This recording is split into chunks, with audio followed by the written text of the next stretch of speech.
cannot operate if you don't go first, if you don't move first, if you don't act first, He cannot. The Bible says in James, God says, you near to me first. Kom broer, kom eers na my. Then I can come to you, I can near to you.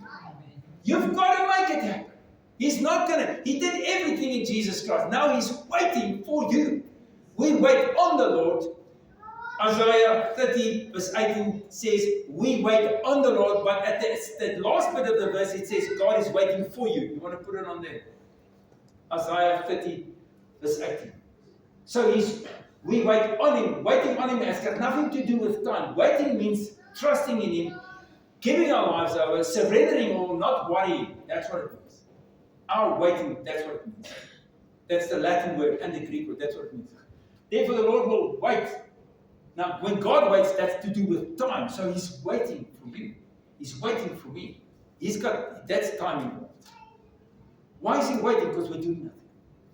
He's given us everything in Christ Jesus, but we do nothing. Because we believe the rubbish world. We sit and watch the television, but so full of the rubbish, and Facebook full of rubbish, and we're not listening to God.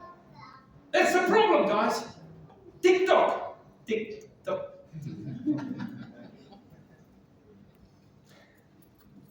As a joke on that TikTok, but I forgot to get it back to something. I must tell the students. Any case, so therefore the Lord will wait that He may be gracious to you, and therefore He will be exalted, that He may have mercy on you. But He cannot have mercy on you, He cannot be gracious to you, because for the Lord is a God of justice. Blessed are all those who wait. If you don't wait on Him, that means if you don't stop and listen and get plugged into Jesus and be obedient and walk with Him, His mercy and grace can't get you. So if you wait on the Lord, hold back, and spend time and listen, you're going to feel Him, hear Him, He's going to direct you, He's going to confirm it through other brothers and sisters. Now His mercy can lead you in His grace. Can you see? Now His waiting will stop. Now He can act. Can you see that? So the same with James. Near to God, He will near to you. 2 Timothy 1:6, you must fan into flame the gift that was given to you. You've got the Holy Spirit in you. There is such power in us. And most Christians are sleeping giants because the devil has numbed you.